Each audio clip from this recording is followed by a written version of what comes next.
Thank you, President. Also to ask the Scottish Government what discussions it has had with the SQA in relation to consistency of National 4 and National 5 prelim examination papers. Cabinet Secretary. While prelims can be valuable preparation for final National 5 exams and a useful guide on pupil progress, they are not compulsory, and the decision on whether to set prelims rests with individual schools or colleges. As they are not a formal part of the process for awarding SQA qualifications, SQA does not have any role in the delivery of prelim exams. National 4 qualifications are made up of units, including an added value unit, with no final external examination. They are internally assessed as pass or fail and are externally quality assured by the SQA. Therefore, prelims are not commonly used at this level. Stuart McMillan.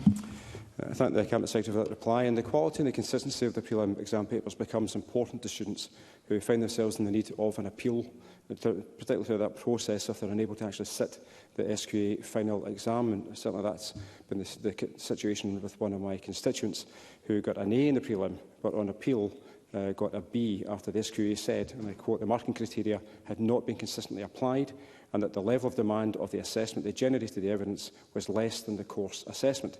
Would the Cabinet Secretary consider it to be better for students if they all sat the same prelim exam, or one that the SQA agreed was equal to the course assessment?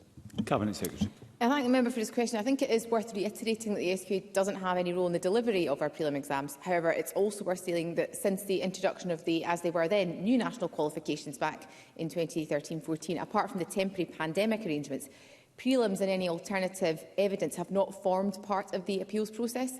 However, I am of the view that the appropriate evidence to inform the appeals process is obviously a matter for the new qualifications body, and it's something they should keep under review. Now, of course, the SQA does look at alternative evidence for exceptional circumstances. So those are for pupils who might have been unable to sit their exam or whose performance was impacted due to illness, for example. The SQA gives extensive guidance for centres around what constitutes valid evidence in those circumstances, including, of course, prelim evidence.